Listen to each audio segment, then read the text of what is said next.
नमस्कार। आज हम बात करने जा रहे हैं गौमुखासन की। गाय के मुख के समान जिसमें हमारे शरीर की आकृति हो जाती है। सबसे पहले बैठ के हम दंडासन की स्थिति में आते हैं। उसके बाद दाहिने पांव को बाईं जंघा से आपने क्रॉस करना है। उसके बाद बाएं पांव को दाहिने घुटने के ऊपर से क्रॉस करते हुए दूसरी ओर लेके जाना है। इस स्थिति में आपके दोनों घुटने एक दूसरे के ऊपर हों तो बहुत अच्छा अभ्यास है।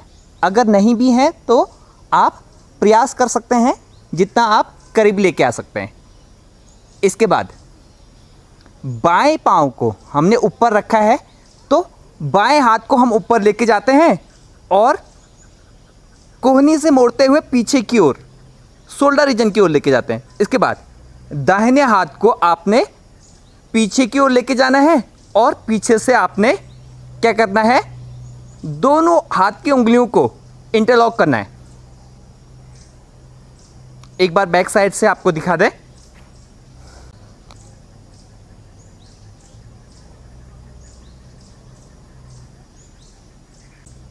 इस स्थिति के बाद धीरे धीरे हम सबसे पहले दोनों हाथों को आपने लॉक को खोलना है। उसके बाद धीरे से वापस आ जाना है। इसी अभ्यास को हम दूसरी ओर से भी करते हैं। इस बार बाएं पांव को दाहिनी जंघा से क्रॉस करते हुए और दाहिने पांव को बाईं जंघा के पास, यानी कि दोनों घुटने एक दूसरे के ऊपर, और श्वास को भरते हुए दाहिने हाथ को आप ऊपर की ओर लेके जाएं और बाएं हाथ से पीछे इंटरलॉक। अब इस स्थिति में आपको सामान्य श्वास प्रश्वास करना है।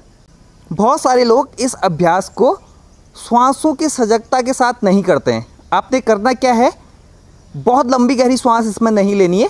सामान्य श्वास प्रश्वास आपने इसमें करनी है, वो भी एब्डोमिनल रीजन की ब्रीदिंग के साथ। यानी कि श्वास जब आप लेंगे तो आपकी पेट की मांसपेशियां बाहर की ओर आएंगी और श्वास छोड़ोगे तो संकुचित होंगी, और फिर उसके बाद धीरे से वापस।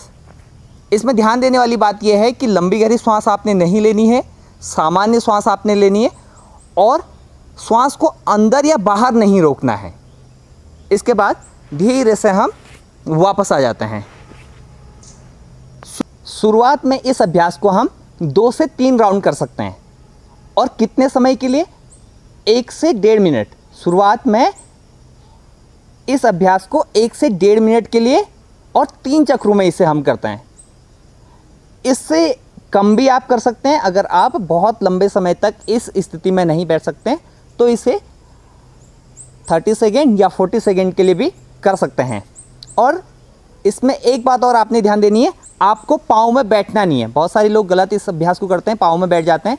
तो जो पाँव की स्थिति है वो आपके हिप रीजन से बाहर की ओर है। जब इस अभ्यास की हम अंतिम स्थिति में होते हैं तो हमारी लंग्स इसमें सबसे ज़्यादा प्रभावित होते हैं, और जो हमारी लंग्स की मसल्स हैं उनका यहाँ पे विस्तार होता है।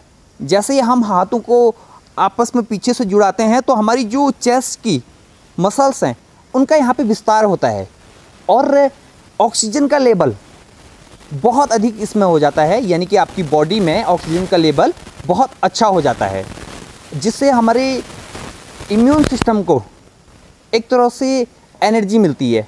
हमारा इम्यून सिस्टम बहुत अच्छा इसमें हो जाता है। और कोल्डनेस से संबंधित अगर कोई समस्या है, सर्दी, जुखाम या बहुत ज़्यादा छींका आपको आती हैं, तो उस स्थिति में भी ये अभ्यास बहुत ही अच्छा है। अगर आप बहुत जल्दी काम करने में थक जाते हैं या फिर आपकी सांस बहुत जल्दी फूलने लगती हैं, तो आप इस अभ्यास को नियमित अपने व्यवहार में लेके आएँ।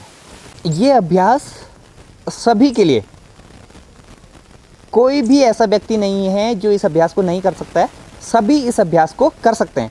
अगर किसी व्यक्ति को आर्थराइटिस की प्रॉब्लम है तो वो इस अभ्यास को ना करें, वो सूक्ष्म अभ्यास कर सकते हैं। इसके अतिरिक्त यह हमारी पाँव में जो जकड़न है उसे दूर करने का काम करता है। इसके अलावा हमारी थाई मसल, हिप मसल्स को बहुत अच्छा ये बना देता है, लचीला बना देता है। इसके अलावा पेल्विक बोन को ये लचीला बनाने का काम करता है। इस अभ्यास के आध्यात्मिक लाभ को देखें तो मूलाधार, स्वादिष्टान और मणिपुर चक्र, तीनों चक्रों को ये प्रभावित करता है। आशा करता हूँ आज के अंश में आपने बहुत सारी चीज़ें सीखी होंगी और आप अपने दैनिक व्यवहार में अपने स्वास्थ्य लाभ हेतु अवश्य यौगिक अभ्यासों को अपने दिनचर्या का हिस्सा बनाएं। और अगर आप चैनल में नए हैं तो सब्सक्राइब करें, लाइक ज़रूर करें। धन्यवाद।